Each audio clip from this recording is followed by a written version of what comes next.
तो दोस्तों अब दीपक का जो असर है, मोहम्मद दीपक जिन्होंने अपना नाम बताया था, उनका जो असर है ऐसा लगता है पूरे देश पर होने लगा है।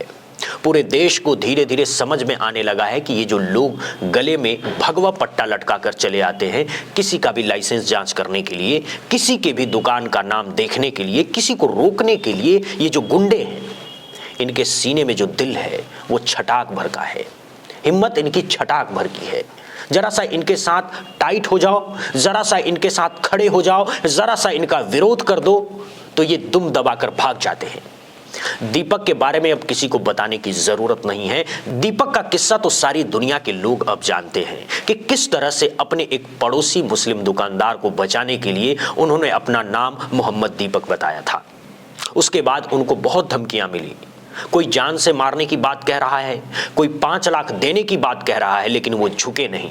जितनी धमकियां मिली है उससे कई गुना ज्यादा उनको मोहब्बत मिली है। और अब दीपक से सीख कर दीपक का असर जो है वो देश भर में कैसे हो रहा है उसको आप देखिए। ये किस्सा बनारस का है, वही बनारस जहां दाल मंडी को तोड़ा जा रहा है। ऐसे ऐसे लोगों के वीडियो आ रहे हैं जो 3-3, 4-4 पीढ़ियों से अपने घरों में रहते हैं, उनके घर, उनकी दुकानें सब तोड़ दिया जा रहा है, बेघर हो रहे हैं। और कोई इंटरव्यू लेने जाए, कोई बात करने जाए तो उनको भी रोका जा रहा है। वही बनारस जहां मंदिर को तोड़ दिया गया, वही बनारस जहां पता नहीं कौन सी योजना लागू करने के लिए पूरे शहर को ही तबाह करने की कोशिश की जा रही है, उसी बनारस में बकरा बेचने वाले कुरैशी समुदाय के लोग हैं। उनका अपना इलाका है और जहां बरसों से वो बकरा बेचते हैं। 2 लोग पहुंच गए वहां, लाइसेंस दिखाओ। अबे तुम हो कौन? कोई भी पहुंच जाता है किसी के पास, लाइसेंस दिखाओ। लेकिन लाइसेंस नहीं दिखाया बनारस के इन कुरैशी बकरा बेचने वालों ने। बनारस की इस आम जनता ने लाइसेंस नहीं दिखाया। पलट के पूछ लिया कि अपना आई कार्ड दिखाओ। आईडी दिखाओ, आईडी दिखाओ, आईडी दिखाओ, आईडी दिखाओ, आईडी दिखाओ। कौन अधिकारी? आईडी दिखाओ, आईडी दिखाओ, अधिकारी न रहे। आईडी दिखाओ, आईडी दिखाओ, आईडी दिखाओ, अधिकारी न रहे। अरे कौन अधिकारी है? कौन अधिकारी है?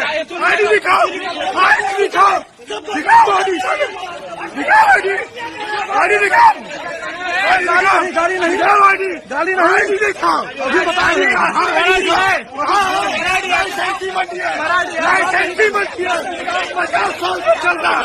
आईडी दिखाओ, आईडी दिखाओ, आईडी दिखाओ, आईडी दिखाओ, आईडी, आईडी दिखाओ, दिखाओ आईडी। तुमने बड़ा अधिकारी बन गया, मंडी बंद करा देंगे तेरी कहीं तक। आईडी दिखाओ, मार पराठी कभी यही सुना देंगे मालिक।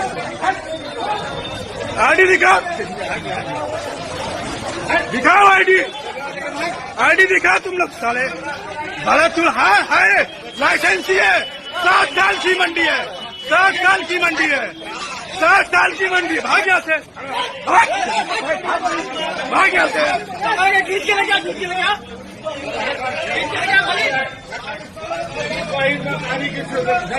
और जब जनता पूछने लगी कि अपना आई कार्ड दिखाओ, तब दुकानदार बाहर आ गए, तब ये दुम दबाकर भाग गए।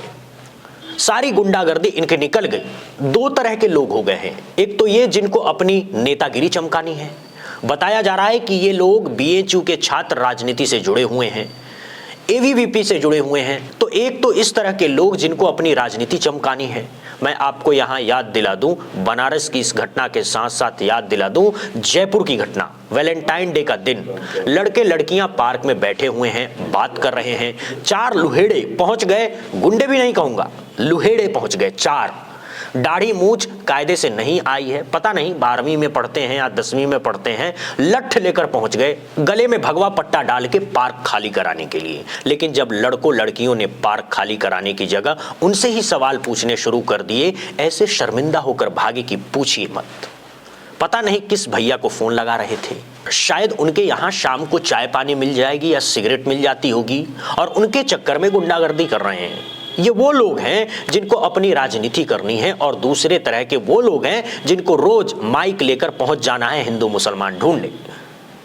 रिद्धिमा शर्मा नाम की वो लड़की, आपको याद है ना, राजस्थान के एक मंदिर में पहुंच गई थी, गंगामेड़ी मंदिर में पहुंच गई थी और वहां पर यहां मुस्लिम परंपरा कैसे चल रही है, ये कैसे चल रहे हैं। अरे भैया, हर मंदिर की अपनी परंपरा है, सैकड़ों वर्षों से चली आ रही है। तुम लोग कल पैदा हुए, सबको बताओगे कि क्या हिंदू है क्या नहीं हिंदू है, तो वहां से भी इनको भगाना पड़ा। उसके बाद बहुत वीडियो वायरल हो गई। तो दूसरी ये प्रजाति है जो मोबाइल लेकर और 150 का माइक लेकर पहुंच जाती है और पत्रकार बनने लगती है।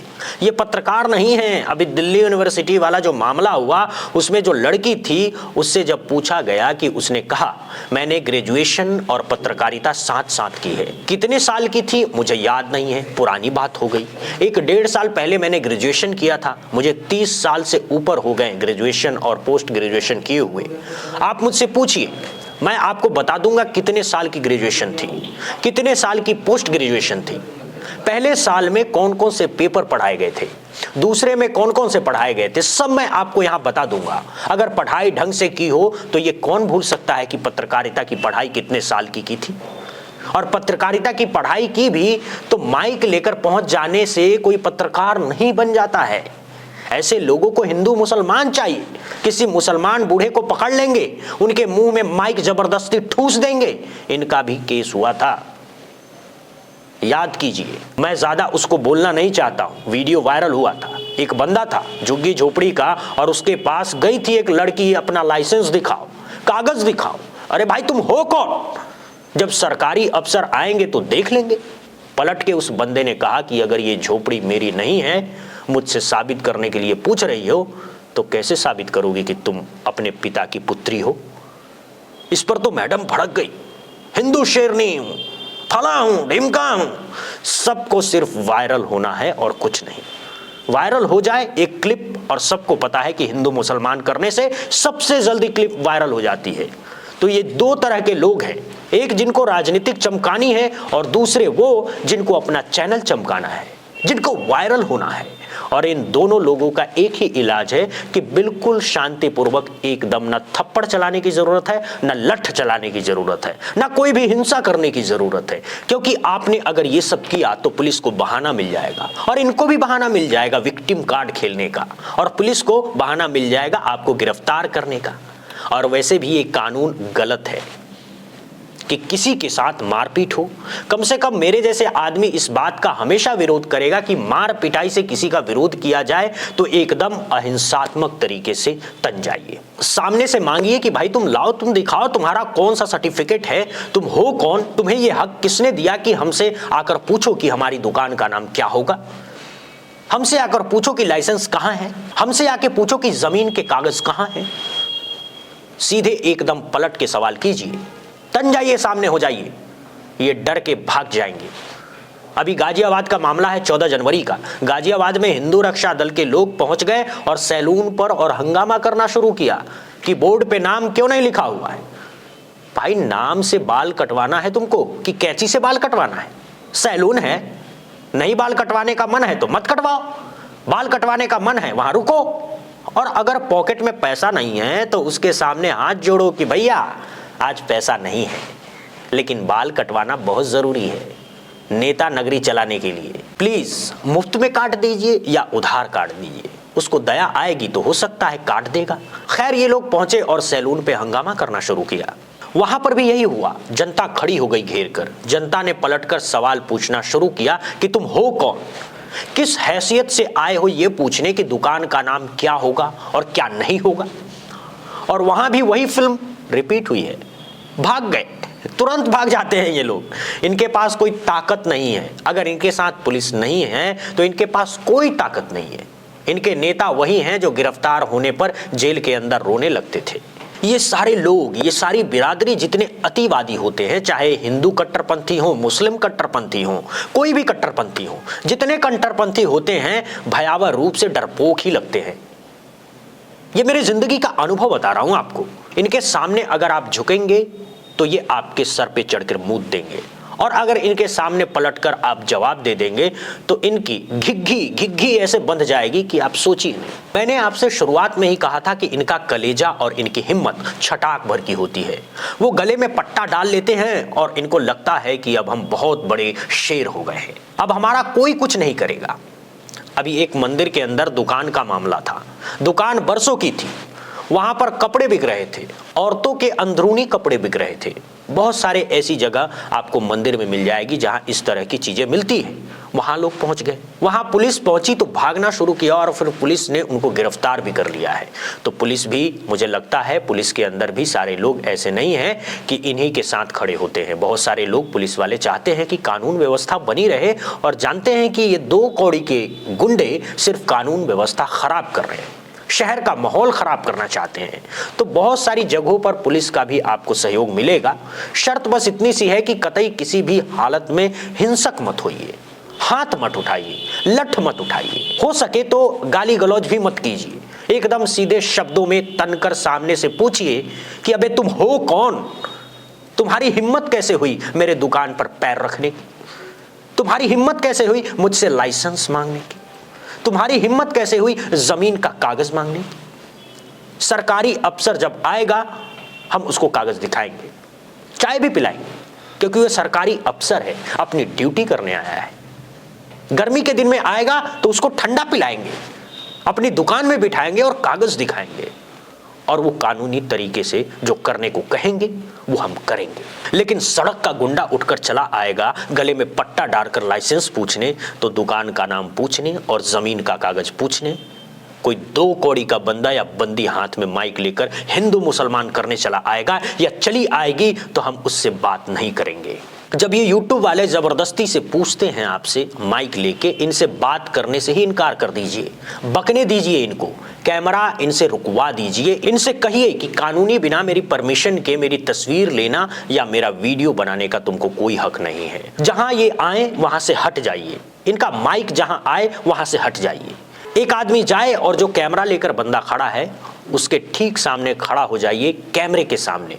वो कैमरा जितना दाएं बाएं करे, सामने आए दाएं आप भी होते रहिए। उस कैमरे के फोकस में कुछ आने ही मत दीजिए। एक मोबाइल ही तो होता है छोटा सा, खड़े हो जाइए उसके सामने तनकर, न मारिए, न पीटिए, न मोबाइल छीनिए, न कोई बदतमीजी कीजिए। चुपचाप हाथ बांधकर उस मोबाइल के सामने खड़ा हो जाइए और माइक हाथ में ले लीजिए, लेकिन बोलिए ही मत। बिल्कुल इनका बहिष्कार कीजिए। इनको दोबारा आने से पहले इनको रात को नींद ना आए कि यार अगर फिर वही व्यवहार होगा तो क्या होगा। मीडिया लोगों में जहर फैलाने के लिए नहीं बना था, मीडिया बना था सरकार से सवाल पूछने के लिए, जनता को सुविधा देने के लिए कि अगर मीडिया इसका पालन नहीं करता है तो आपकी कोई मजबूरी नहीं है कि आप इनको बाइट दें। आप कोई नेता नहीं है कि आपको बाइट देना है। और नेताओं को देखिए, जब नहीं जवाब देना होता है सर ये सवाल वो सवाल करते रहिए ये लोग और चुपचाप मुस्कुराते हुए निकल जाते हैं। वही कीजिए, कोई जवाब मत दीजिए, कोई जवाब ही मत दीजिए, इनकी तरफ देखिए और मुस्कुराते रहिए और एक आदमी जाकर इनके कैमरे के सामने खड़ा हो जाए। आज गांधी जी का यही तरीका असहयोग का और अहिंसा का यही तरीका है इस तरह की गुंडई को रोकने के लिए। और मैं याद दिला दूं, गांधी जी ने कहा था कि अहिंसा सिर्फ ताकतवर लोगों की चीज हो सकती है, यानी जब आपके अंदर हिम्मत होगी, जब आपके अंदर सच बोलने का साहस होगा, जब आपके अंदर ईमानदारी का साहस होगा और जब आप न्याय और कानून के रास्ते पर खड़े होंगे तो आपको अपने आप वो ताकत मिलेगी जो दीपक को मिली थी।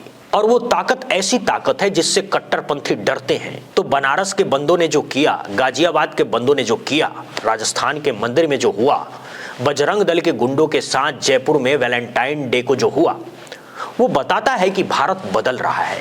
भारत इनकी बदतमीजी और बर्दाश्त नहीं करेगा। आपके अगल बगल में इस तरह की घटना हो तो ऐसे ही तनकर खड़े हो जाइए और फिर देखिए ये गुंडा कैसे भागते हैं। आज के लिए बस इतना ही। बहुत बहुत शुक्रिया, बहुत बहुत धन्यवाद। चैनल को लाइक और सब्सक्राइब जरूर करें।